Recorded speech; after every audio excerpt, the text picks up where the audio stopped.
Hey everybody, my name's Carolina. Welcome to episode 4 of Moving Encounters of the Unknown. I am your host, Carolina, and I have right here Dan Warren. What's up, Dan? How's it going? It's going pretty good. How are you doing on this lovely Saturday morning? I am doing well, very well. Appreciate your time, Dan.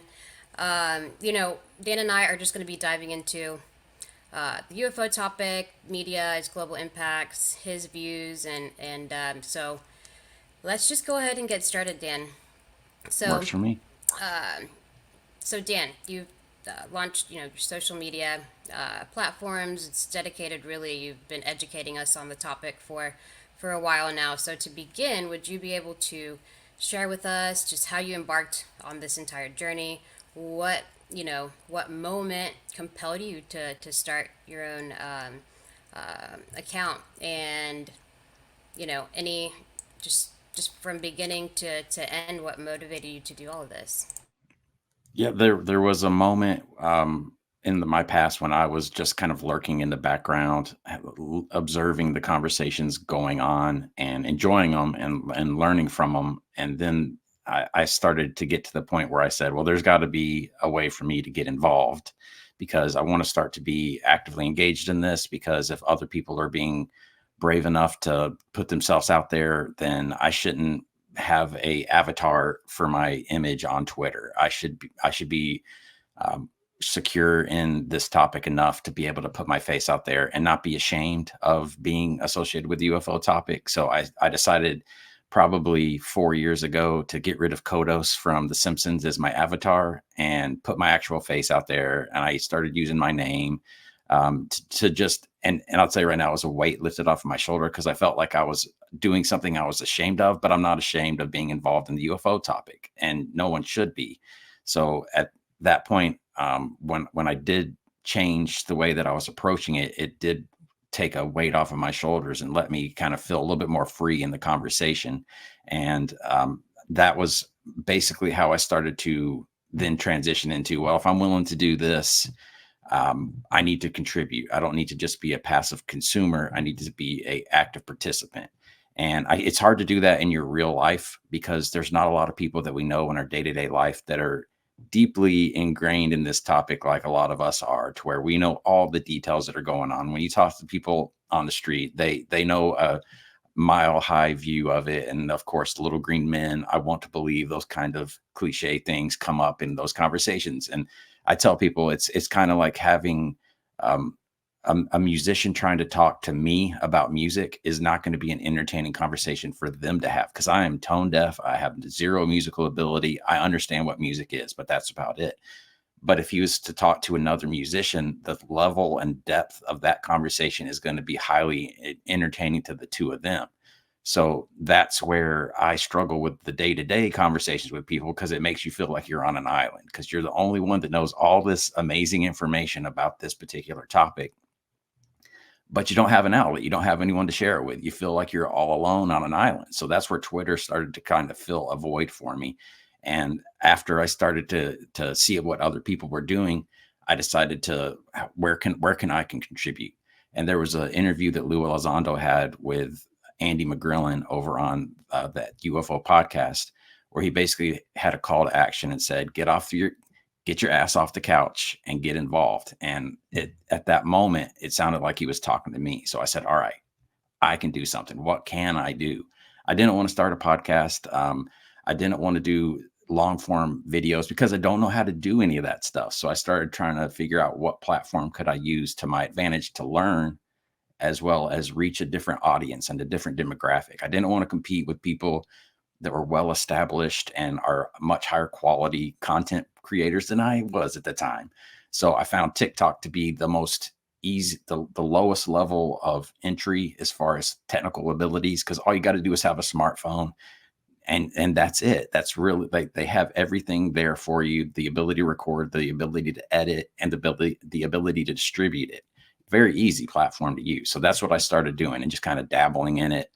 And I mean, taking it serious. My goal was to be as non I didn't want to exaggerate at all. I just wanted to say, here's the information that I find interesting and present it in a consumable form. And so I started doing that, and it just started to kind of grow and develop into what it has turned into, which is a much more, I'll call it polished at this point, although I do have a long way to grow and a lot to learn. But that's what got me into it, was the wanting to stop absorbing all this information and help other people and reach out to them in a different demographic, to start to try to spark interest in people that wouldn't be interested in this topic if they don't see these short little TikTok videos that I make. No, that's awesome. I think it's really important. Like for me personally, when I'm talking to someone about this topic, like yourself right now, I think it's really important to understand the beginning. You know, when someone started out and why they did, and so thinking back to that moment where you said, "Okay, I'm not gonna hide anymore. I'm gonna make my first video." You know, do you remember what that moment was? Like, what specifically triggered that? Was it a, something that had just come out, or any topic or point of research that you came across that kind of switched and, gave you that light bulb moment to be brave enough to, show your face, or that just change your perspective, basically? So my first time on camera wasn't on my channel or anything that I created. It was actually on the UFO Garage with Ben and Joe. Shout out to Ben and Joe, because those two guys are, in my opinion, so incredibly relatable, and they're just the common man. They're just so there's someone that I would bump into and talk to and have a great conversation with. A lot of people are in the podcasting world, in the video creation world, are uber smart, uber deep thinkers, but it's also intimidating to an extent. So my first time on camera was actually with Ben and Joe, because I had recorded an object in my backyard in my night vision monocular that I found interesting. I made a video about it. I had followed them for a while. They said, "Hey, you want to come on and talk about it?" So that was the first time that I felt comfortable enough doing something on camera, was because they're so relatable, and it just felt like a comfortable conversation to have instead of like an intense, in-depth, deep conversation. It was fun, and that's what I want to continue to use as my guiding light is, hey, this is an entertaining, educational topic, but it's also a fun topic. I'm in this conversation because I enjoy it. I'm not in here to make a buck or change the world, but I'm enjoying this. It's like watching sports, more or less. Like, I'm not on the field playing, but man, I sure enjoy what's happening and getting to sit in the front row. And it's amazing that the stadium's empty. Like, there's so few of us. We're all sitting front row. There's so many of the people in the world that are missing out on the opportunity to enjoy something that is a once in humanity's existence event that's going to hopefully unfold in our lifetimes, that we find out that we're not alone. So that's a big driver for me to get off the couch and get involved. But it was basically wanting to have a conversation with friends that got me in front of a camera for the first time. No, that's great. That's great. I'm really glad you hit on that too. So, because similar experience with myself as well. So, whenever you did get yourself out there, what was the feedback that you got from your friends or family members? Did you share it with others, or did you kind of wait to see if they would kind of figure it out on their own? How did that kind of start to unravel for you? So the best story I have is I started making videos on TikTok, and I mean, I didn't like, as we were talking right before we started recording this, audio is very difficult. It's more difficult than video for sure to figure out how to do properly on video creation. So I started making little videos, and I was just, I mean, just the first handful of them. I didn't even put my face on my own videos in the beginning, but that's basically the format that TikTok likes. So I decided to start doing it. Made one video that I was proud of, and I took it into she was 12 years old at the time, my daughter, and I showed it to her. And within like a second and a half, she said, "Oh, Dad, your voice is so annoying." So Oh my gosh. immediately, some negative feedback that made me go, all right, I got to figure out how to improve that. And that's the one thing that I would recommend to people that are getting involved and want to participate actively in this conversation by making videos, by making content, is you're going to get a lot of people saying harmful, mean things to you in the beginning, but you can either let that bother you, or you can actually try to listen to what it is that they're actually trying to say. Their delivery might be really bad, really poor, really unprofessional, but it might be that they're onto something. So I've had several people say something harsh, and I'll turn around and say, "So how can I improve on that you're complaining about?" And they'll actually turn around and provide constructive criticism instead of just outright insults. So there is the ability to help for people that are hating on you to actually help you, but you have to be willing to kind of take the bows and arrows along the way until you can get to the point where your product is improving because of the feedback that you get. But as far as my family goes, they're not nearly as interested in this topic, and that's one thing I find highly fascinating about it. Is I'm so invested in it, I'm so enthralled by it, but my wife, she could basically care less. Like I ask her to support me. I don't ask her to enjoy my videos. I just want her to be like proud of the effort that I'm putting into this, the improvement that I've experienced over the time, the family that I've grown on my social media platforms. I want her to be able to kind of see that and appreciate it, but I don't expect her to watch my videos and have a deep conversation about what it means, because it's just not in her wheelhouse. She's more of a face-to-face type of person that is involved in her community, her local community, way more than I am. I'm involved in this global conversation that's going on, and she likes the local person right in front of you conversation. So it's a different personality for that, and that's fine. We need all kinds of nuts to make a good trail mix. So that works for me. No, absolutely. I think a lot of us can relate to that because, well, let me start going back to what you said about feedback that you may receive from others. So, I mean, whenever you decided to do this, and myself, and I think others in that are doing what we do, putting ourselves out there, like that's what we're doing. We are opening ourselves up for criticism, and it would be foolish to think that we wouldn't get that, right. And for like yesterday, for example, I was co-hosting an interview with someone who I found, I was so excited to finally be able to interview her. And I totally butchered one of the questions completely, right? But I had to like reframe it and put it out there, and then the conversation started going, and it was, great insight. And in my head, I'm like, oh, maybe we should take that out. But honestly, it's like being okay with the mistakes, being okay with like the little rough patches. It gives you, the opportunity to grow in that sense. So I think that's definitely relatable, and something that it shows like your confidence basically in what it is that you do, Dan.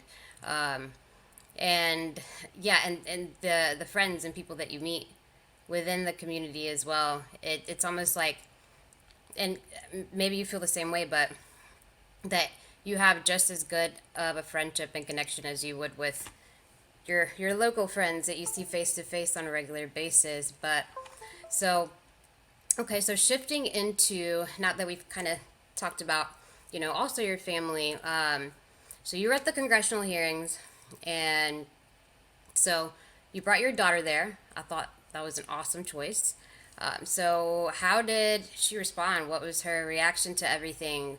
What questions did she have? I'm sure she had many afterwards, but you know, um, yeah, tell us about that.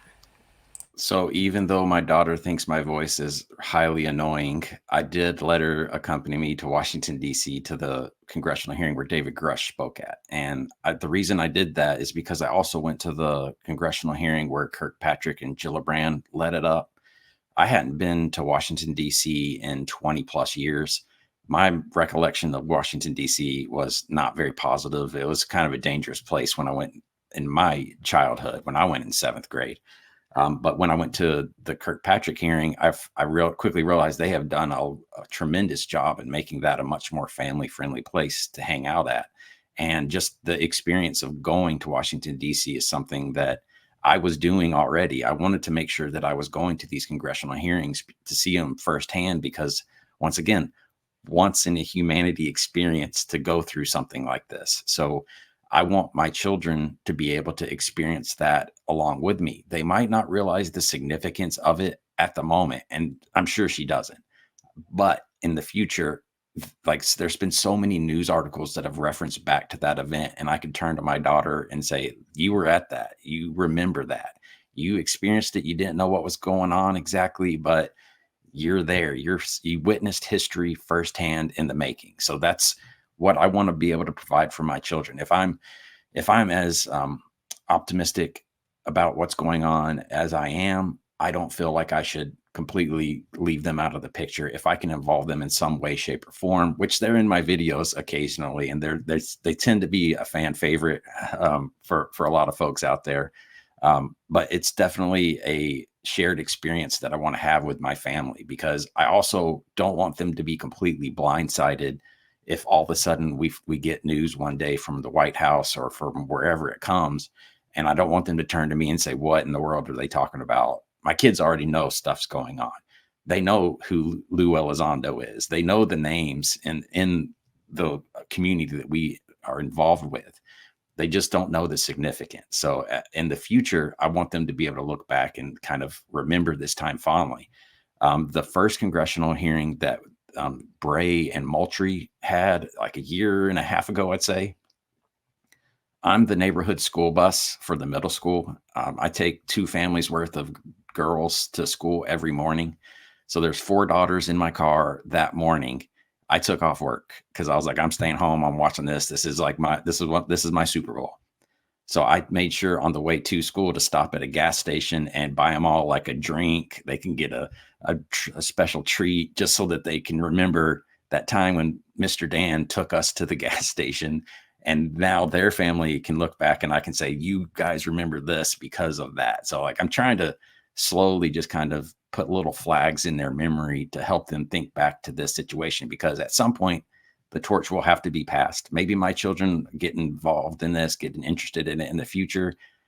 If they don't, that's fine. I'm great with that. But if they do, I want them to have like this history that I don't know any other kid. There were no other kids up there to my knowledge. So my kid has a special memory that no one else on the planet has if this does turn out to be such a epic event. Wow, Dan, that is really awesome because while you were saying that, I was thinking back on not about specifically the UFO topic, but maybe other lessons that my dad wanted to teach me. And it wasn't until I was older, an adult, that I looked back and remembered and realized, oh, like that's why he wanted me to know these things. And so like I think she is going to greatly appreciate that because you're taking the responsibility to not just educate others, but to not leave them blindsided, right? So, what do you think the public or everyone, whether you know about the subject or don't, what steps do you think that we need to take in order to prepare ourselves if the day comes of disclosure, however it may be, or we find out, I don't know, whatever. You know what I mean? Like, what steps do you think we need to take, or how can we prepare ourselves for that information to come when it does, or if it does?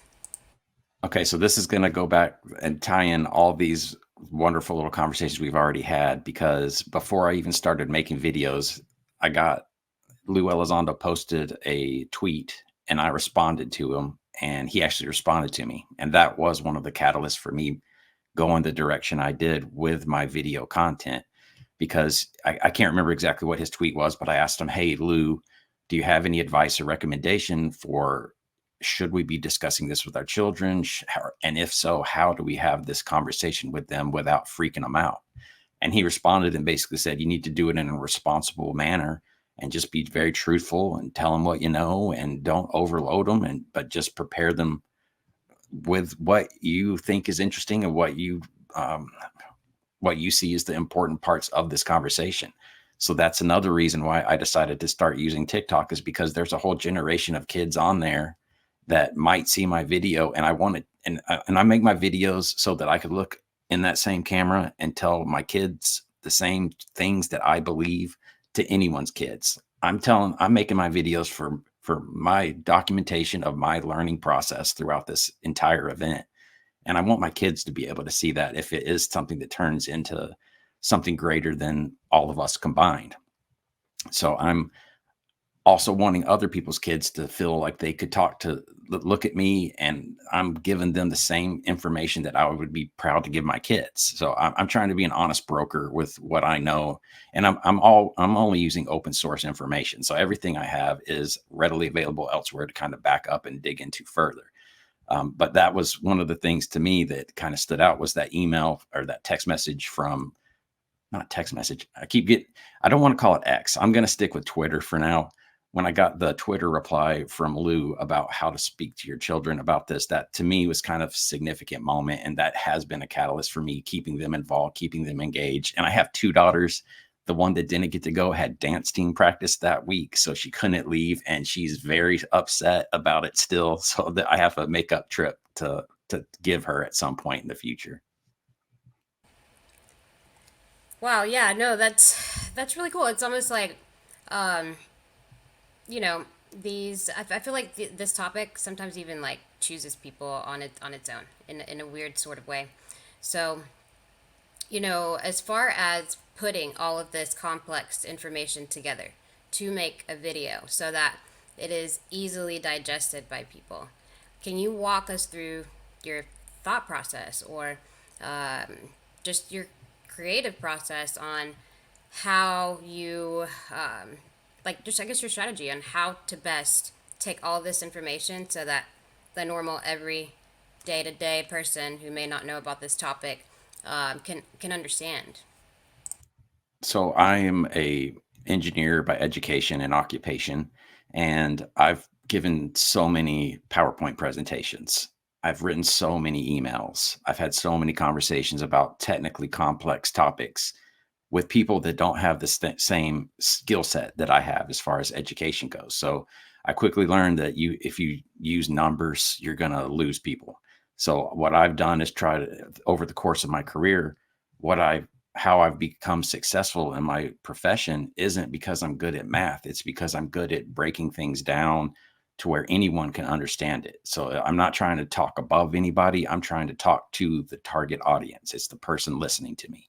So that's my intent, is always to try to make sure that I'm saying things, that my videos are made in a way to where anyone can understand it. You don't have to have this deep understanding of the UFO phenomenon to understand what I'm trying to communicate. And that is difficult at times. It doesn't sound like it would be hard, but it is difficult to say, how do I explain this topic without explaining these 50 things that led up to that event? So there's a balance there. What I've tried to do is, if there is a new piece of information that is in the current news cycle, I always try to discuss it, and then two more topics that are similar and related to it that have occurred in the past. And what I like to think is that it is a way to allow people to have enough context to triangulate their thought around what's currently happening, so they can kind of better understand the significance of the current event that's unfolding. Once again, it's difficult to figure out how to balance that with. I do get some pushback every now and then when I say something, and then I'll get people commenting, "Well, why didn't you explain all the background associated with that?" And my goal is to try to keep my videos to 3 minutes, because that's how long music videos are for a reason. Like they're not hour long because people's attention spans are shortening. So I'm trying to make sure I get the information available in a 3 minute concise format if possible. And a big part of it is to basically, in the very beginning of the video, to make sure that I'm addressing you, the audience. I try to use the word you within the first 10 words, so that it sounds like I am talking directly to the person that's watching this video, instead of just a broad audience, because it is a personal relationship that I'm trying to establish with my community of, I call them my family. I don't like to call them my followers. So I make sure that that's something that is in there. But then I also try to keep my video content in basically 3-second burst. Like if you don't have to look at my ugly mug for more than 3 seconds before I try to put another image in there or a document that's referenced, or to kind of keep your eyes visually stimulated as well. Because I like, just me staring at the camera, I don't know how successful those videos are going to be. But to be able to say, here's what I'm talking about, and then show you an image of this document that it came from, the person that said it, it just adds a lot more depth to it. Like, I know what all the members of the DoD look like now. I know what Ronald Moultrie looks like. I know all the cast of characters. Kathleen. Now I'm drawing a blank on their names, but whenever I speak about them, I always make sure to put their image up so that you can see them and record that in your memory banks. Kathleen Hicks, like, I know what she looks like. All the IG people, IC people, they're all on my videos so that people can put a face with the name, because who doesn't like that? So that's one of my formats for doing it, is to try to make sure that I'm providing a visually as well as educational experience for someone to consume the information that is concise, and it's also a reference. Like, my goal is to make my videos about a sliver of the conversation, so that in the future, if that topic is brought up in a future conversation, I can go back and say, well, here's the context about what was happening at the time around that event that they're talking about currently. So if you go back to the NASA situations when they first appointed the 16 people, I've got this time capsule of information of what I was thinking was relevant and significant about that event in that moment of time. So it provides like contextual information about the actual events, but then all that surrounding stuff that we lose to the noise of the conversation that plays a part in why that was a significant event at that time. Yeah, I think that's what makes your content so unique as well, because gosh, I mean, America could barely get through like the first 2 minutes of, like, what is it, Squid Games or something like that. But it's like the fact that you are able to get people through that entire video, just because I mean, on our day to day, we scroll and mindless scrolling. But I think that's what makes your video and content unique, is because it's engaging, and then you're able to tie a lot of different pieces together, from the UFO topic or the research that you're reporting on or educating us on, to like a movie or something like that. So when it does come to movies, entertainment, how do you think that just mainstream media, or the movies that we all have grown up to love or not love so much, how do you think that plays into the public perception, and like, how does the stigma kind of tie into that? What role do you think that plays into that?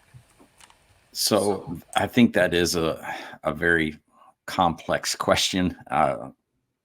Do I think that the media companies have inside information that they're trickling disclosure out slowly to us? I kind of doubt it. I have a hard time believing that, with the exception of some things, like where Steven Spielberg made Close Encounters of the Third Kind, and man, the cast of characters that he had behind the scenes helping them out was significant. Jacques Vallée, J. Allen Hynek, people like that were involved. So those are the ones that I think there's some significance to what was spoken at the time.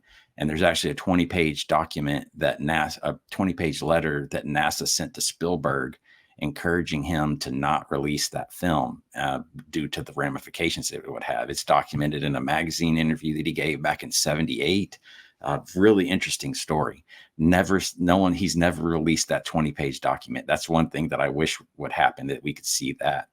But I think that there is a capitalization of this topic by movie industries, because it's so fascinating and it's so sci-fi that it's just perfect movie theater gold. Like, there's a lot of situations where we're all coming together to face this common enemy across the globe, or we're getting the dystopian nightmare type of alien, not abduction, alien invasion movies. Those are always entertaining to me. I like those. Those are just good, fun movies to watch. But I think that there are some that have some significance to them.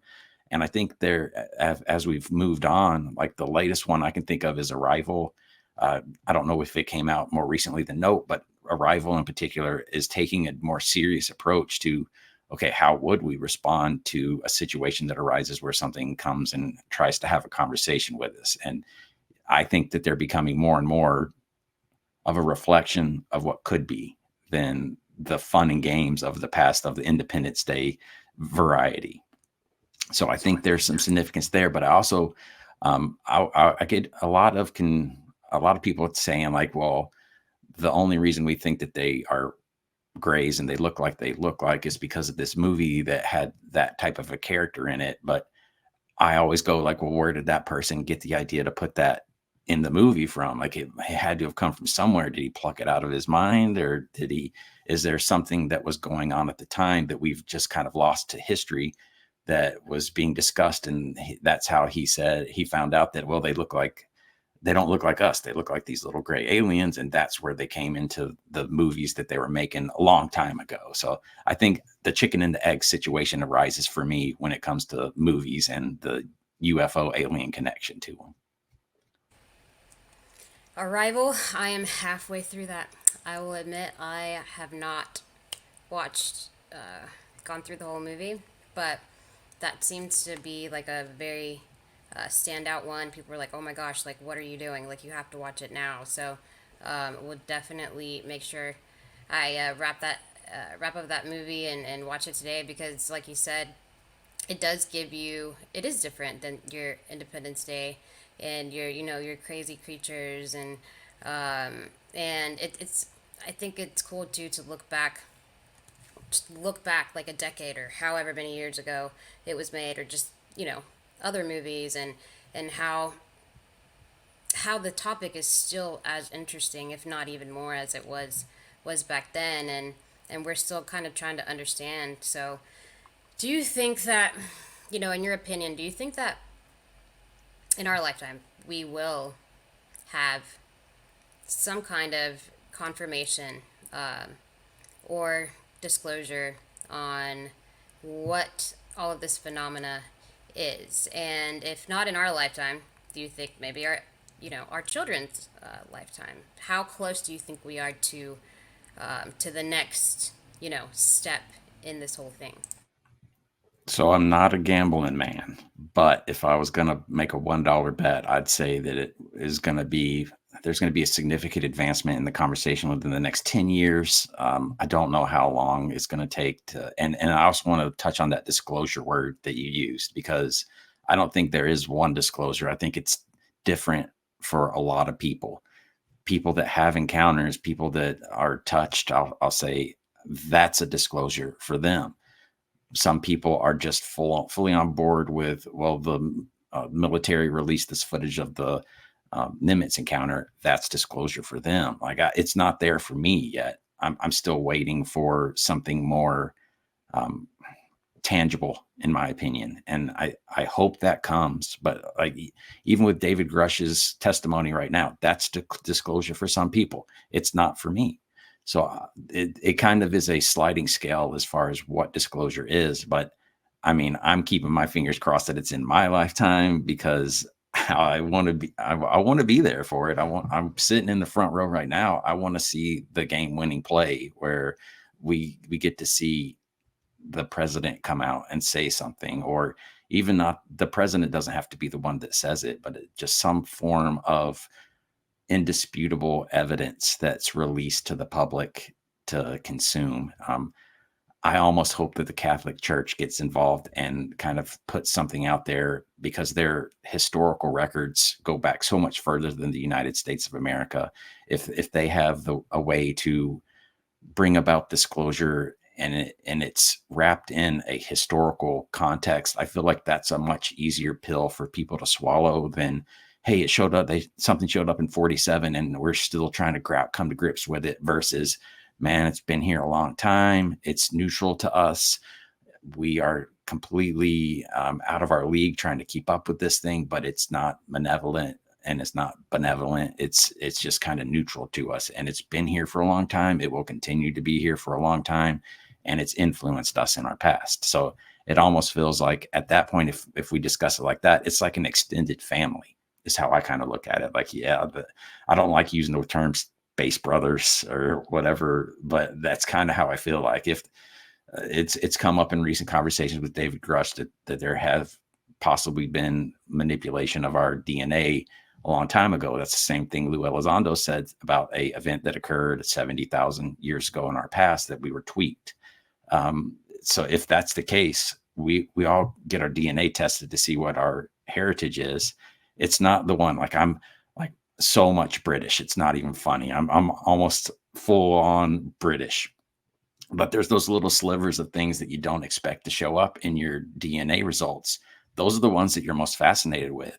There's a possibility that there's a slight sliver in our DNA that ties us to something that is not of this earth. It's a non-human intelligence. That makes it feel like family to me. Like I feel like there's so many generations you go back in your own family where you feel connected to them. But after maybe 10 generations, I'm just coincidentally related to this person. I don't feel like I did anything they did directly impacts me, influences me to this day. And that's how I kind of like to view all the history of the world, of mankind, all these amazing megalithic structures around the world. That's human history. That's not just one group's history. We're all intertwined. We're all interconnected. At some point, that becomes all of our history. And so that's how I like to view this, is if there is a connection between us and the others, it's all part of our history. It's all part of the soup that makes humanity. And that's what I'm hoping we find out, is they're not completely distant and unrelated to us. Somehow we are connected in some galactic universal way, whatever that is. I'm not an expert on DNA, if that could be possible, but that's to me is one of the things I think would be a very calming effect if we did find out we weren't alone. We're not alone, but we're surrounded by family. That was, wow. That was beautifully said, Dan. I Think mean, okay, a couple things. So, yeah, our genetic makeup and coding, like, so it's CG and AT, and then the rest of it is just blank, right? With it, we don't even know what it codes for, and that's I don't. It's definitely a very high number. It's like definitely over 60 or 70% of our DNA, and we don't even know what it codes for. So whenever I was learning that in school, I was like, wait, isn't that there's something wrong there, right? Like that doesn't really make much sense. So I think that yeah, we probably don't. If we did have the knowledge, then it's gone. We probably don't have the access to it that we did before. But when it comes also to the Catholic Church, I'm Catholic. My entire family's Catholic. I was raised just like your stereotypical Catholic family would, and Pope Francis recently, as in like the last year or two, he did say that if ET or alien life was out there, that he would welcome them or welcome our brothers and sisters, and even went as far to say that he would baptize them. So the Catholic Church has already said that there's, yeah, I mean, obviously they didn't confirm, but that there's nothing off to the possibilities of that. And so I think that's really profound for our current pope to have even touched or addressed the topic. Yeah, I mean, the amount of knowledge that sits in the Vatican and the archives, and how hard is not even like a, like, doesn't even begin to cover like how difficult it would be to even get in there to be able to understand the amount of knowledge that sits there, and even to even just go looking for what it is that you want, because it's just like, there's so much of it there. So who knows? so. Who knows? So one of the big things, the big hopes that I have for the whole UFO discussion, and as we go forward in the future and we learn more about this phenomena, this non-human intelligence, whatever it is, my biggest hope is that it allows us to learn more about ourselves and our past and our origin. So by moving forward with this conversation, we're allowed to reach even further back in our past to figure out where we actually came from, and maybe fill in some of the blanks of lost history, like you mentioned yourself. What if there's a record keeping process that they have available to them that answers the question, what happened? Why did they fill in Gobekli Tepe so many tens of thousand years ago?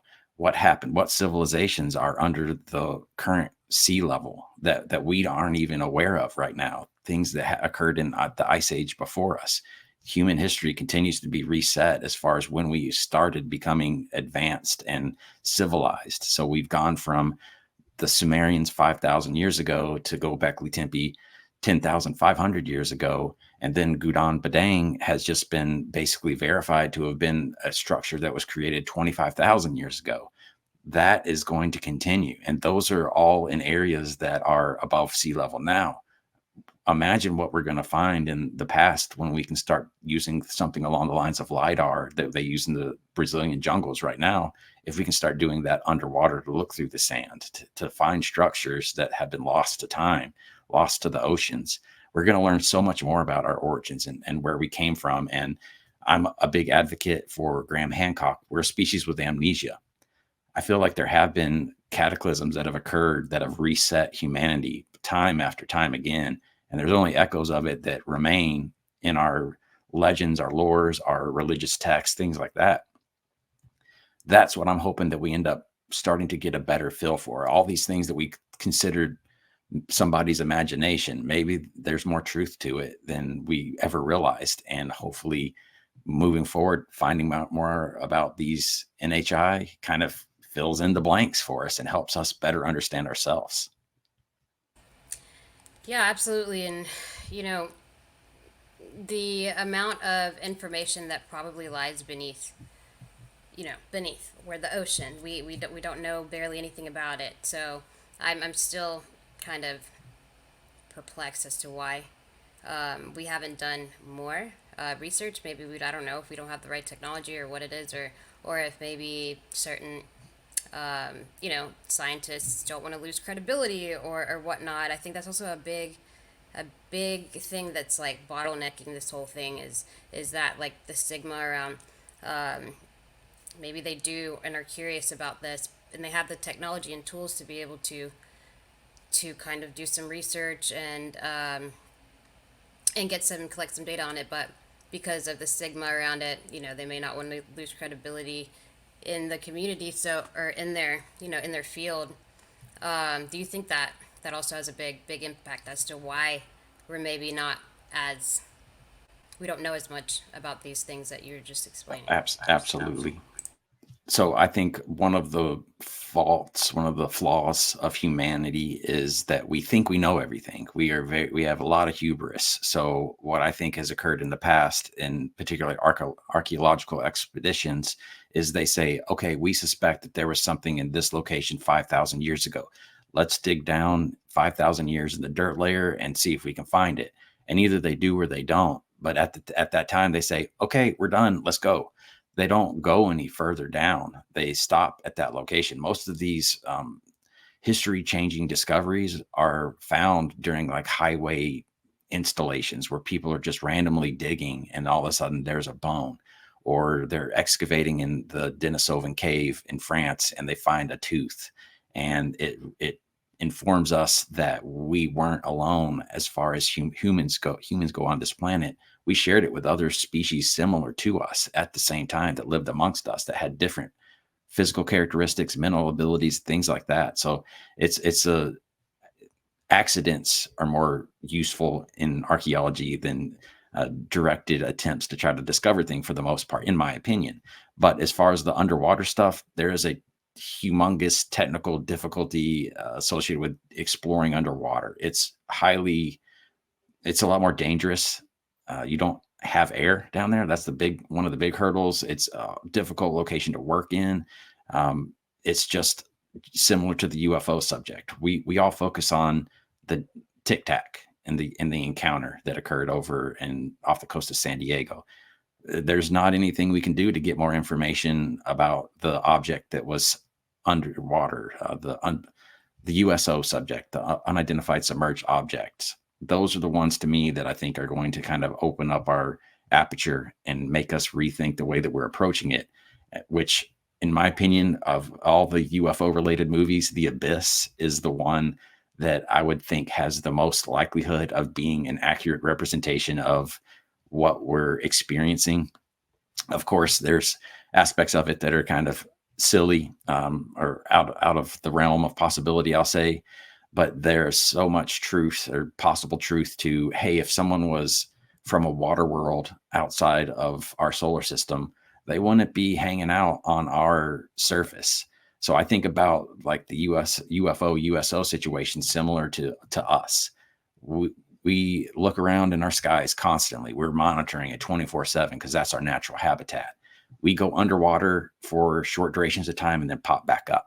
Maybe that's what we're experiencing with the USO UFO encounters that we're experiencing, is they are underwater and they pop up and then they go back. And that's why we can't find where they go, where they come from, because they go into a location that is hostile to humanity. So that's what I think is the next stage of this conversation, is we got to start talking more about USOs. We got to start getting more information about that. And if you noticed at the last congressional hearing, every case that they referenced had a water element to it. It was either over water, it came from the water, or it went into the water. So everyone was water related, and not many people picked up on that. So that's what I think the next chapter is going to be, is we're going to learn more about that aspect. Wow, yeah. No, goodness, I'm just like processing all of that. Um, yeah, you have daughters, so I'm sure that you've seen Moana. Have Oh you seen yeah. Moana? You know when they dive in to see Tamatoa, like the crab, and it's like they go into this underwater kind of like world, and it's not meant for humans because it's dangerous, right? So in that sense too, and I kind of want to get your thoughts on this. Why do you think that an intelligence that's obviously much more intelligent than us? I mean, that's just personally from what I gather. Why do you think that do you think they're fascinated by us? Do you think that's why we may see things like the Tic Tac, or do you think it's accidental? Do you think? I mean, why the interaction, and where do you think that stems from? I mean, it seems like a surveillance program to me. I would say, I feel like they don't. If their natural habitat would be underwater, they wouldn't be too terribly concerned with us. They would probably, like, go sightseeing, go on safari every now and then, see what those hairless monkeys are doing. Um, Watch our TV. Maybe they like that. But if they can go back to a safe location that we can't access them, we're not a direct threat to them until we get to the point where we are. And it might not be a missile, a gunshot. It might be radiation that we produce. It might be an explosion off of a nuke that interferes with them. It might just simply be pollution. If we start to pollute their habitat that is going to cause them problems, that's when we become an issue to them. And that's when they start to engage with us more. So that's what I think has kind of, the correlation isn't causation, but the nukes going off in 45 seems to have spiked the interest in us as far as the phenomenon goes. We were also producing a lot of pollution into the ocean at that same time. So it seems like that would just be something that maybe that if they do live under the seas, they would be interested in us a little bit more and want to monitor our progress. And I mean, there's a lot of stories about their engagement with our weapons of mass destruction type delivery systems. So maybe that's a protective measure for themselves, and they don't care if we blow ourselves up as long as it doesn't affect their world. So I think we're just kind of a novelty sideshow for them, not the main course. Yeah, they're probably looking at us like those cute little humans. They have absolutely no idea, because they obviously are able to survive in a way that they don't need what we need as humans. They don't operate on currency, or just they're able, unless I'm not aware, but maybe they do, but they don't operate the way that we probably do. That's just in my opinion. They're able to survive with completely different things, and that we don't. And so, kind of to go back to maybe somebody who's watching this right now who this is their first time even letting themselves be curious about this topic and wanting to learn more. For that person, what would you suggest as far as where they start? Right? So, where do you start the research? And how do you kind of, okay, like clear out the fog and try to go to the things that, how to differentiate between what is or what may not be. Where does somebody like that? Where do you start? Where's the beginning point? I've got the perfect answer for that. Come to my TikTok channel because I've got over 800 videos of everything that has occurred over the last 3 years in small, easy to consume segments. And I'm telling you right now, minute for minute, my entire content that I've created is the most information laden resource that you can get. You can watch all the documentaries you want. They're going to take an hour and a half. You watch an hour and a half of my videos, you're going to get overwhelmed with the amount of references and information because I mean it is rapid fire. That's so shameless self promotion is what just occurred there. But really, what I would tell people is to just think about math. Like do that first.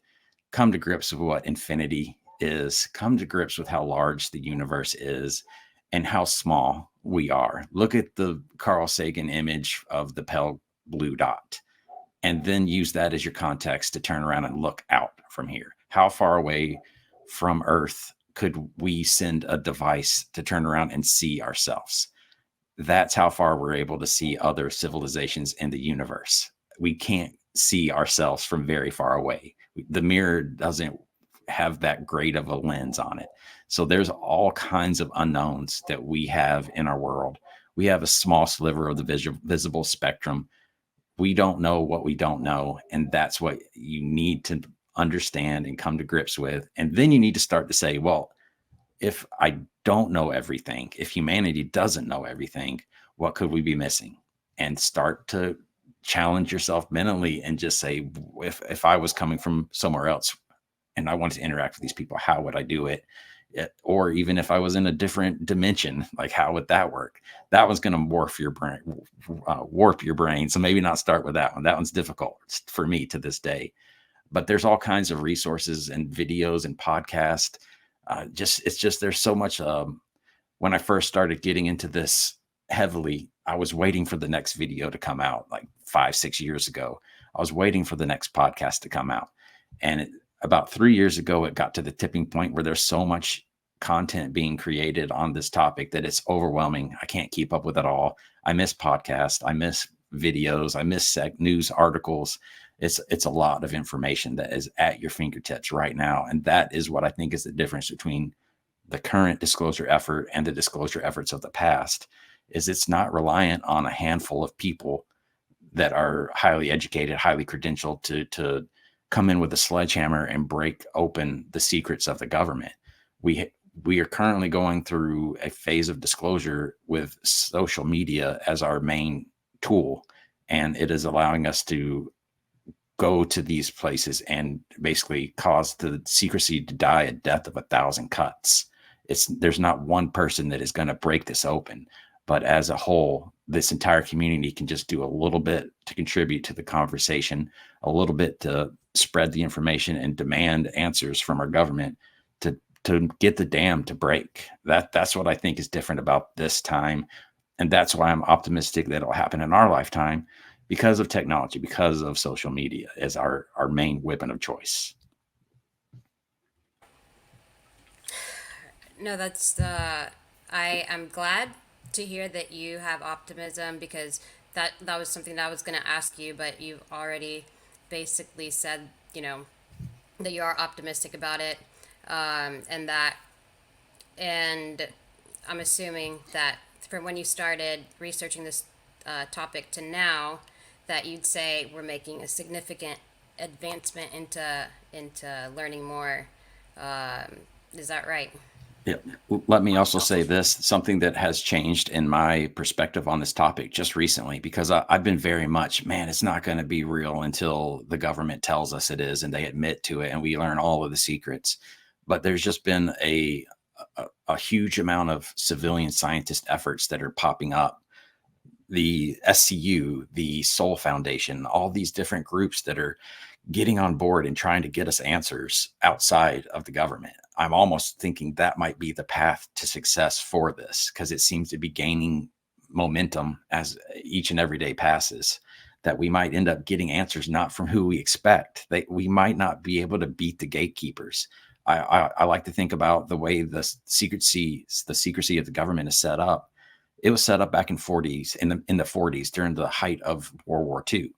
Those guys were actively engaged in the largest war that had ever existed. Their strategists were up to, like, they're very practiced, very skilled, and they set up this secrecy. And that isn't the level that we're operating at right now. We're battling the greatest minds of the 40s to try to pull this information out of it. They set the mold, and we're trying to figure it out over the decades that have ensued. Over 70 decades ago, these rules, these policies these guys set up, we're still trying to crack the code they used to keep the secret behind the lock. So it's interesting battle that I feel is going on right now. We might not ever crack that lock, but we might have a workaround. We might have someone that's able to get information, that's able to collect the data that's incontrovertible and distribute it openly. And the government gets to say, okay, you guys figured it out. We don't have to tell you anything about all our dirty deeds that we did to keep the secret, because you guys already know. That's what I think the stall tactic is for the government right now. Is like, if they figure it out on their own, that's great, but we ain't telling them. Yeah, no, absolutely. Um, okay, so Dan, last question for you. I have to know, what are your, I guess your top three? If you say your top three most compelling cases that everybody has to know and should look into, that it has made a difference for you, what would you say those top three would be? Um, yeah, I mentioned this earlier when I was talking about my first time on camera with Ben and Joe, is because they're very relatable human beings. So, without a doubt, the most relatable UFO case is the aerial school phenomenon, because it's kids of every race and creed. And it's just the honesty and sincerity in their eyes when they were recorded, and the fact that they're still saying the same thing decades later. That to me is the most relatable case. My absolute favorite case is the Shag Harbor UFO USO case, because of, once again, I'm obsessed with the USOs. That's in Nova Scotia, Canada. And if you look into that one, it lasted days. It wasn't just a single blip. So it's definitely one that you should look into. A third, man, I'm going to have a hard time picking one out of the crowd, because I want to say Nimitz, but that one's so mainstream. It's just like anything else. Like, if you find a song on a CD or an album of your favorite artist and you enjoy it, but if everybody else, it starts getting played on the radio, it just loses the impact. So if I was going to go with another one, I would have to say the one that changed J. Allen Hynek from a skeptic to a believer would be Socorro, Mexico, New Mexico. That the impact that had on Lonnie Zamora's life after it occurred was devastating. And he could have easily said, "Oh, this couldn't have been anything," but unfortunately, it kind of it took a big toll on his life and his mental health after the fact. So that guy, seeing what he saw, that is, and the suffering from the stigma associated with this topic, is impactful. And I hope a lesson to future generations to be more willing to listen and more open-minded than to just automatically ruin people's lives over something that they saw. And that translates to pilots, that translates to people on flight decks of aircraft carriers that are seeing things over them, submariners in the water seeing things on radar. All those people need to be able to talk. So I hope that one acts as a teaching tool for future generations to not do that, because of the negative consequences that it has.